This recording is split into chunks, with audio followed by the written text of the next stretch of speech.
from Michigan to San Francisco, everything in between, from major clubs and comedy clubs and bars and dive bars and rest stops.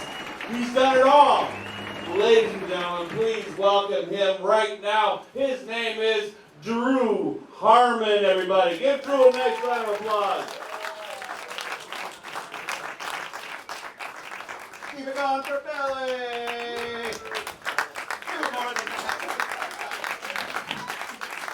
Hey, what's up, boners? How you guys doing? Good to be here, Romulus. Oh, what a place. What a place. I grew up in Michigan, and my parents, my family's still on the west side. Normally, when the directions say you're going to go onto a dirt road, I'm going to a meth lab. So this is cool. This is nice. It's a nice change to be here. This has reset my expectations in life in general. The next time my wife says no about literally fucking anything, I'm like, have you seen Pat's Barn? Have you seen that shit? I can't get a PlayStation 5. He's got Neil Peart's drum set in his fucking backyard. Oh, fuck. It's nice to be here. Gang, I gotta tell you about something that happened just the other day. Corey just revealed we're lying when we say the other day, but it did. It happened just the other day. I swear it. My grandma called me at 8 a.m. in the morning the other day, and I saw the phone. I'm like, oh shit, because I'm not an 801 grandma phone call kind of guy. I'm like, oh shit, something's going down. Something bad. So I pick up the phone. I say, Grandma, what's going on? She doesn't say hello or nothing. She just goes right into it. She says, I have it. I have the money. Do you still need it? And I said, Grandma, what the fuck are you talking about? She said, the money. You called me last night, said you were in jail, and you needed 10 grand to get out. So I went to the bank this morning and I got it. Do you still need it? So I thought about it for a second. And decided not to commit fraud to this old lady. And I said, Grandma, I was not in jail. I did not call you. I think someone is trying to scam you. But I gotta tell you, this is a really cool way to find out that my 96-year-old grandma is a down-ass bitch. Hell yeah. Right? Fuck yeah. I got friends watching like Fast and Furious movies again and again, trying to be Vin Diesel, all about family. Meanwhile, Granny's at Huntington when they open the fucking door. Hell yeah. Walks up to the counter, she's like, I need 10 grand to get my grandson out of the clink. Oh no, what did he do? Doesn't fucking matter. Make it snappy. Hell yeah, Granny. Yeah, 10s and 20s, unmarked bills in a bag. Let's go with this. That rules. And we looked into it. This is apparently a scam they're doing on old people. So if you have senior people in your lives, just be aware. And so we looked into it. They were trying to scam her. And I do have to say, though, they were kind of smart. They knew my name, they knew her name, they knew the relationship, they knew out of all of her grandkids, I was the one most likely to go to jail. Like they had clearly mapped that shit out very accurately. Here's where they fucked up. They called a 96-year-old woman and asked her to Venmo 10 grand. Right? Yeah, like Venmo, 96 years old. Her name is Evelyn. We haven't made new Evelyns in like 70 years. You're going to throw Venmo at an Evelyn? She's just going to give you the same crazy answer of like, oh, could I do Venmo at the post office? Because I write letters on a typewriter. So then she asked me to explain Venmo to her. She's like, I want to tell all my friends at the assisted living facility all about it so they know too, so none of them get scammed. Tell me about Venmo. And so I'm trying to explain Venmo to an old lady with a flip phone, which is hard. And I said, well, Granny, it's an app we have on our smartphones where you could just like find a person who's also on it, and you can just say how much money, you connect a bank account, you just say how much money and for whatever you want to send it for, and you just hit a button, and you can pay for anything that way, just anyone who's on the app. And she goes, oh, like for sex? And I said, yeah, Granny, let's go with that. Let's go with that. You go to lunch today at the assisted living facility and you tell that whole table of old ladies, whenever they hear their grandkids say, I'll Venmo you, that's all about fucking. Just do that. And I cannot wait to hear how that shit goes. She is still on a flip phone, although I gotta say, that is the right level of technology for a 96-year-old woman. I think that we should just make a rule that at some point in our lives, you're done with new shit, right? Like you're just done. Like around 70, then you're whatever you're at, that's where you stay for the rest of the time. Like have you ever seen an 80-year-old try to use self-checkout at Meijer? That's not okay. No. They're just like bashing at the screen. Like I had to fight in the Franco-Prussian conflict, and now I need to know about barcodes. Fuck that shit. No. Not okay. Like for example, my other grandmother is 89 years old, and she had a flip phone for a long time, and then she broke it, and she goes to the phone store. They don't have flip phones anymore, so they're like, well, what about instead of using a flip phone, we just put you on the shiniest, newest iPhone that's ever existed, and we had her on a basic ass plan, and then her bill just skyrocketed, because she doesn't know how to hang that shit up. She's talking to other old ladies who also are on their first brand new iPhone. And so what she does is she calls, they talk, and then she goes, okay, I'm done. And she sets it down and walks the fuck away. And that call keeps going until the battery dies. So she's just like, her phone bill just like, how are you using 100,000 minutes a month? What the fuck are you doing? It's wild. Let's see, other such shit about me. I'm a married dude. My wife and I, in fact, next month, are going to hit our 18th wedding anniversary together. 18 years. Thank you. 18 years. And then we dated for 7 years before that. So that's 25 years with the same person. We've been through a lot. We've been through a lot of change through society. We've been through like 3 Spider-Men, 2 James Bonds. A lot of change culturally. Also, dating has changed completely in that time. It's wild how much it's changed. Like I hang out with a lot of younger comics because of the comedy thing. Everyone's in their 20s, and I love talking to younger guys about dating now, like what the difference is. And they're all shocked when I tell them that I have never sent my wife, never, ever, ever, in our entire relationship, sent her a picture of my dick. Never. Thank you. And younger guys are shocked. They're like, dude, that's crazy. That's text number 3, bro. Come on. And I tell them, well, I think the best time to send a picture of that is early in the courtship when you're just kind of getting to know each other. But if I wanted to do that 25 years ago, I would have had to have gotten Walgreens involved in that process, right? Like first you got the camera and you're like snap and you're like, oh shit, now I gotta like click word, because you gotta get a few, and then you're like, oh fuck, I just have to finish the roll now. Like I can't just click word, because you can't take a couple pictures of your dick and then put the camera back on the shelf and be like, I'll just finish it at Cedar Point next week. Like I can't. You can't do like, here's my fat hog and here's all of us getting ready to ride the Mustang. Like, that's not okay. So you gotta finish it, then you gotta like wind it up and put it in that little canister and walk it into a business and look another human being in the eyes as you like fill out paperwork for your dick pics.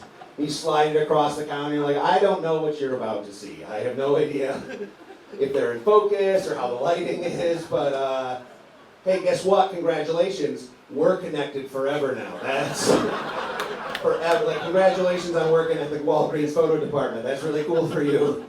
What you're about to see. And of course, I could do it now. I could do it now, right? I could, like, before I go home, I could say, hey, honey, heading home from the show. I'm going to stop at Meijer. Do you want anything? P.S. Here's my dick. I could do that. Thank you, Steve Jobs. But I don't do that. I don't do that. Because a wife has no use for a dick pic. A wife does not need a dick pic, especially from her husband, of all people. Maybe once in a while from a free agent, just to see if there's anything new happening out on the scene, but not from her husband. Sending a wife a dick pic would be like sending her a picture of that old broken down car you got in your backyard. You know, that one you got a tarp over it every year. You're like, I'm going to fix it in the summer as a project. No, you're not. Just sits there for years and years rotting. Both of those things, the car and the dick pic, you send that to your wife, she's going to say the same exact thing. She's going to look at it and go, yeah, I know it's still there. I'm aware. It's a different color than it used to be, though, right? It's been damaged by the sun or something. Ugh. Seems like it's stinky, too. I just can see it. I knew I was going to get a few of you with the stinky part. I knew that. I could hear the knowing laugh from a few women. Like, as time goes on, man, it is like a donkey cage down there. Oh, my God.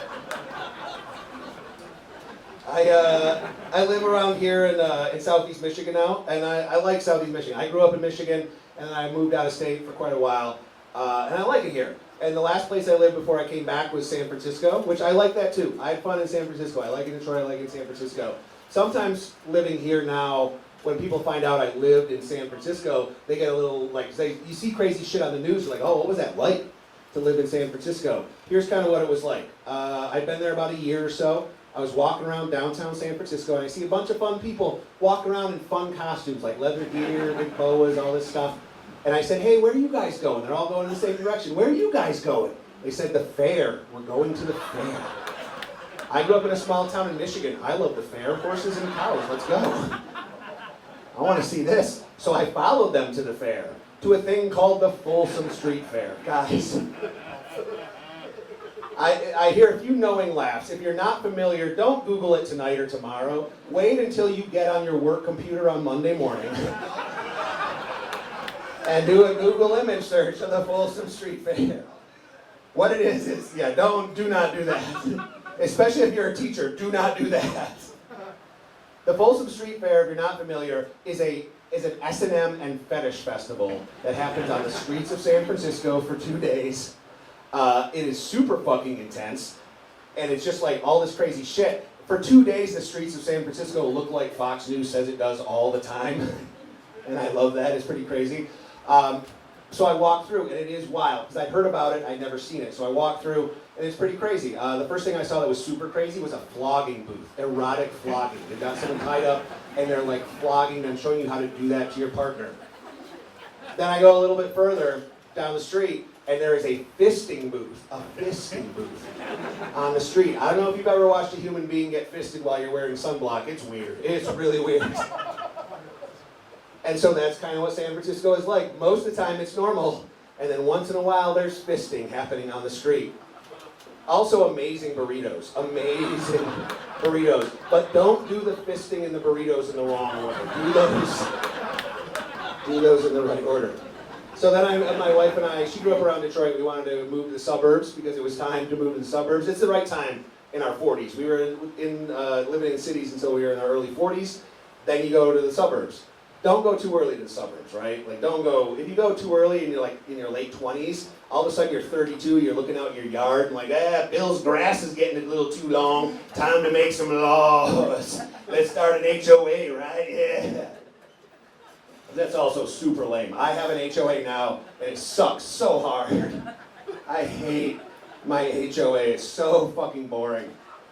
It's so dumb. The last meeting, I got dragged to the last meeting. One of the big topics was, are we going to repaint the fences white or eggshell? Kill me. Jesus Christ. We're going to vote on this? God damn it.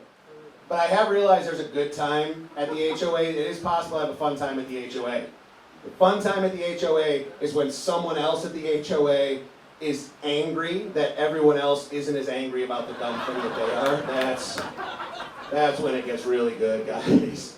Like I went, the meeting last month at the end is 2 hours of just like super boring. And then at the end, the president of the HOA says, okay, public comment, who wants to talk? I think we're almost done, but this lady in the back, she's not done. She stands up, she's pumped. She's been sitting back there doing push-ups and blow, just waiting for this opportunity to talk. So she gets up and she says, I'll tell you what I'm concerned about. I'm concerned about how we need to make sure that everyone who walks their dogs in our commons area cleans up the dog poop when they're done. And everyone nods, because yeah, that would be great if they would clean up the dog poop when they're done walking their dog. That would be fantastic. They should do that. And it's quiet for a second, and she's getting angry that we're not as angry as she is, so she keeps going. So she says, because I'll tell you what happens if you don't clean up that dog poop.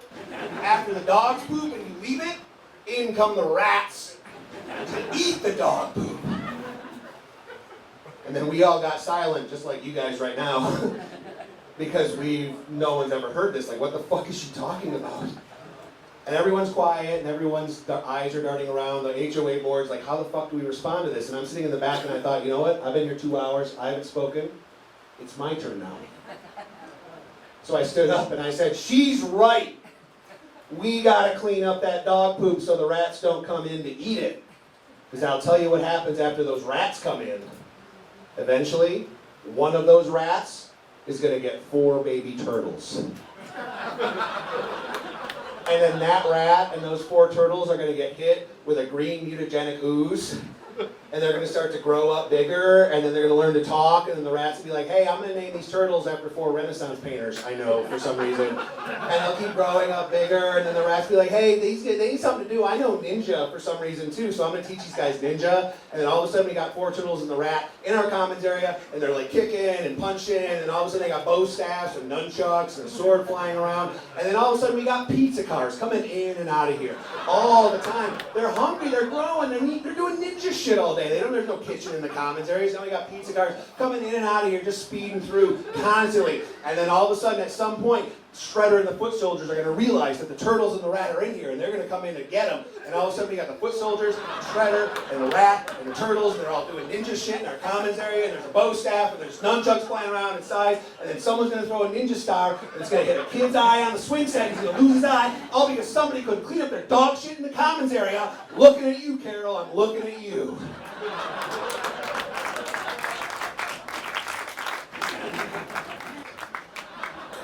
Oh, guys, one crazy thing I've been seeing recently, I don't know if you guys noticed this, physical media is coming back. People are starting to collect physical media again. Like, records have been back for a minute. Everyone's been collecting records, all of a sudden they're a big deal. But then now people are collecting, like, VHS tapes, that's weird. Or cassette tapes, like all those old school ones. Like, I'm old enough to remember that shit. Those were awful. People are collecting that shit. I've seen that, like, flea markets and record stores. But I did realize there's one type of physical media that's never coming back. Never coming back. Old school porn magazines, never coming back. Okay, it's just not going to happen.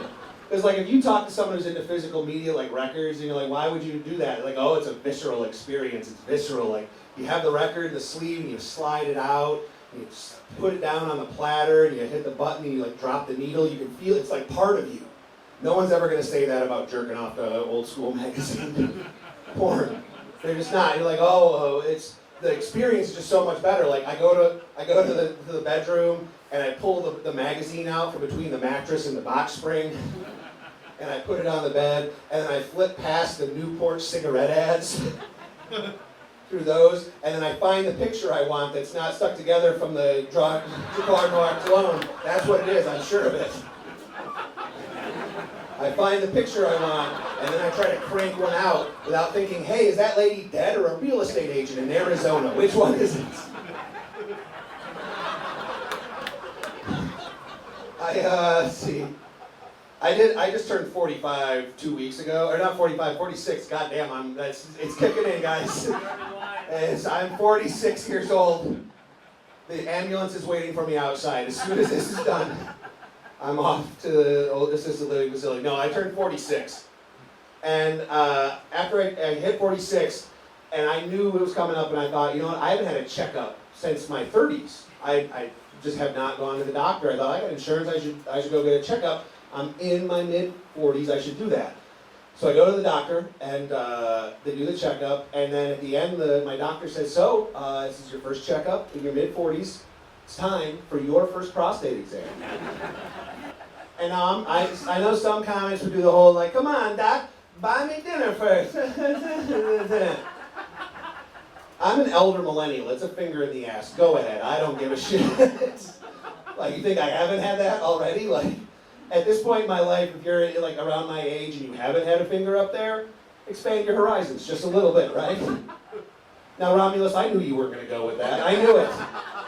I knew you were not going to go along with it, and I said it anyway, and I'll tell you why. A couple of months ago, I was doing a show at the House of Comedy, downtown Detroit. I'm there, and I told that joke. And I saw one older couple, real close to the front, dressed real nice, looking good, and the older lady, I said that line, and I said, expand your horizons. I saw that old lady slap her husband's shoulder, and I saw her mouth the words, see? And I saw that old man look at her in exhaustion, and he just shrugged and said, fine. I saw that happen in front of me. I didn't say anything to them. I just let it go. But I still do that joke. I sometimes there's some stuff I don't say to every audience because I know they're not going to go with it. But I say that joke every single night because, guys, whether you like that joke or not, that joke made one old lady's dreams come true. Yeah. After years and years of trying, she finally got to go home that night and finger blast her husband. Finally. I like to think they worked some shit out together. That's what I like to think. That nice old couple he took off his shirt and tie, she took off her nice dress, and man, they are a deeper, closer connection because of it. And I like to think at first, like, he was terrified, she's like, oh, it's happening, I have all the power. And then at some point, they came together and like, oh, we're one with the universe right now, with you knuckle deep up inside me, girl. Like, that's what I like to think happened. But anyway, I got my prostate exam, and so the crazy thing about it, though, is like, so she like, gets the glove on, she loops up, I'm bending over the table, it's splork. And so she says, I'm buttoning up my pants, and she says, okay, everything seems fine, but we're gonna get a colonoscopy and a blood test, and we'll get the whole story. And I'm still like putting my belt on, I'm like, wait, the whole story? Seems like a finger in the ass on a Tuesday morning is the whole tale to me, kind of. And she said, oh, no, like, we do that, we still do that, but we don't get that much information out of the digital insertion. We get most of it from the blood work and the colonoscopy, we just do that just in case. And I said, cool. So you're telling me I get to drive back to the office right now with a slippery butthole just for funsies, just because, for shits and gigs, here we go. Slipping and sliding down 8 Mile. Get back into the office, my boss is like, hey, how was your doctor's appointment? Reminded me of a girl I knew in college, if I'm being honest.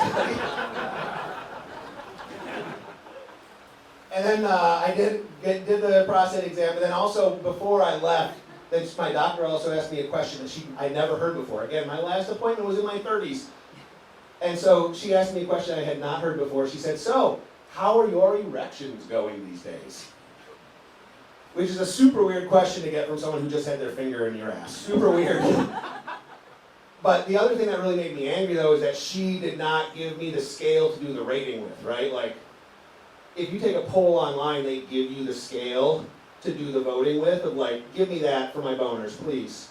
Like, give me, like, frowny face up to happy face, maybe. Or 1 to 10, or 1 to 6, if I'm being honest. Like, give me that scale for my boners. But she didn't. She did not give me. I just had to make something up. So I said, okay, well, hey, you remember how that band in the 60s was called Jefferson Airplane, and they were cool, and people liked them, and they had a bunch of hits, and they were great? But then in the 80s, they became Jefferson Starship, and they weren't as good, but they'd have a hit every once in a while, and people were kind of okay with it. My boners in my 40s are like Jefferson Starship. Yeah. It's not as good as it once was, and everyone involved knows it, but on the right night, that shit will still crush at a county fair. Just kills it. I knew you guys would get that reference. She's a younger doctor. She did not. It's like, what the fuck are you talking about? And I said, okay, here's another version. I own 2 cars. One of those cars is a 2023 hybrid Hyundai Sonata I bought brand new off the lot. And guys, that shit is good to go. You get in that car, you hit the button, it turns on, it is ready. You want to go long distance, you want to go short distance, you want to go fast, you want to go slow, you want to go wherever the fuck you want to go, it is ready, it'll take you there. That car was my dick in my 20s.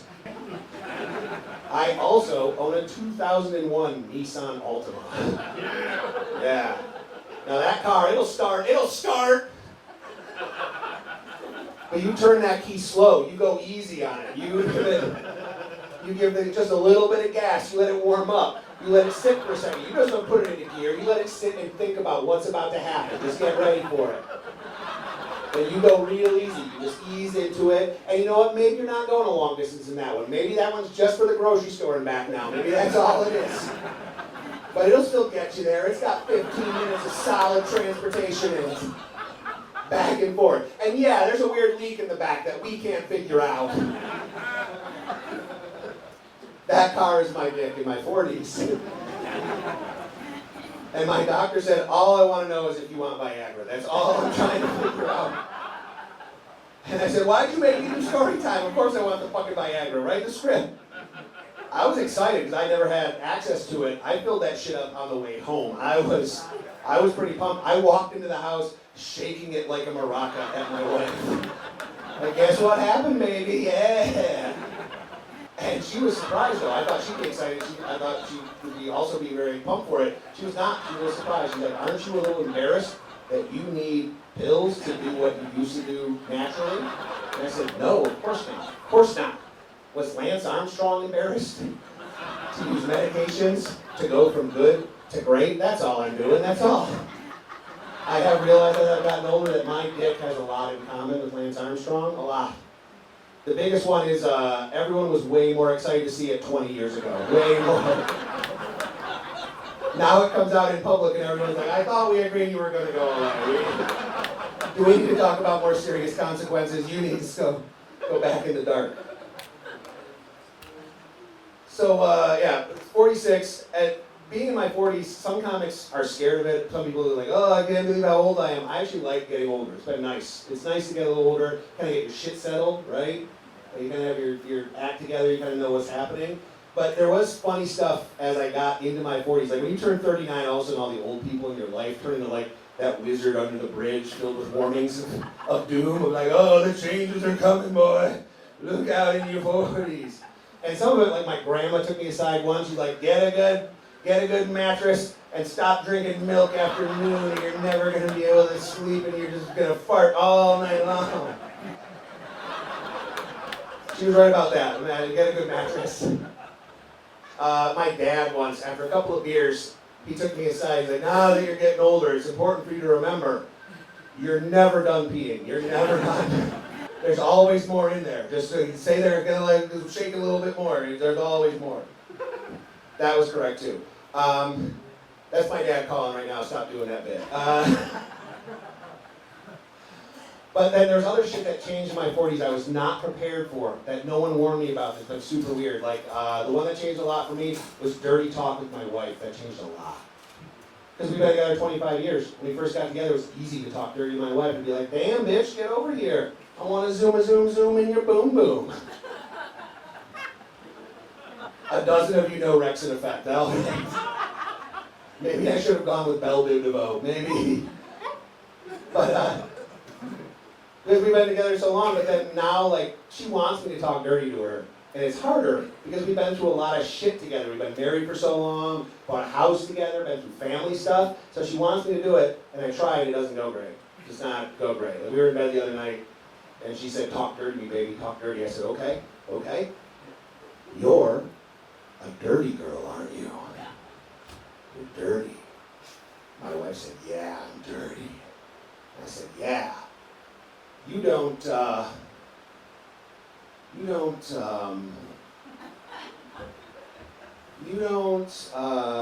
rinse out your coffee cup in the morning when you're done with it, do ya? And my wife said, yeah, because I'm dirty, I guess. And I said, yeah, it makes it really hard to clean it later, doesn't it? Yeah. She said, yeah, I suppose. I said, yeah. We've talked about this multiple times.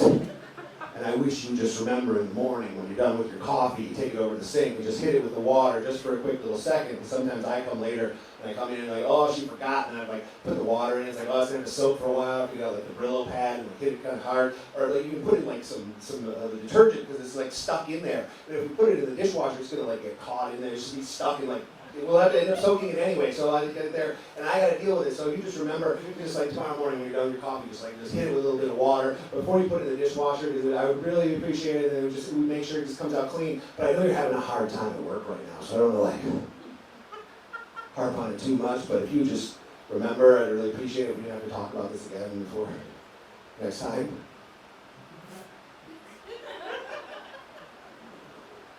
And then past Barn, at that moment, we both came simultaneously so hard in an eruption, a beautiful eruption, much like that old couple where that lady got to finger bang her husband after all those years. It was just like a moment, like the sun came out, and oh, it was just a beautiful moment of unity. And guys, she has rinsed out her coffee cup every single time, every single morning, ever since. God bless America. Thank you guys very much. My name is Drew Harmon. Thank you guys for hanging out. Give me a share. Thanks, Romulus.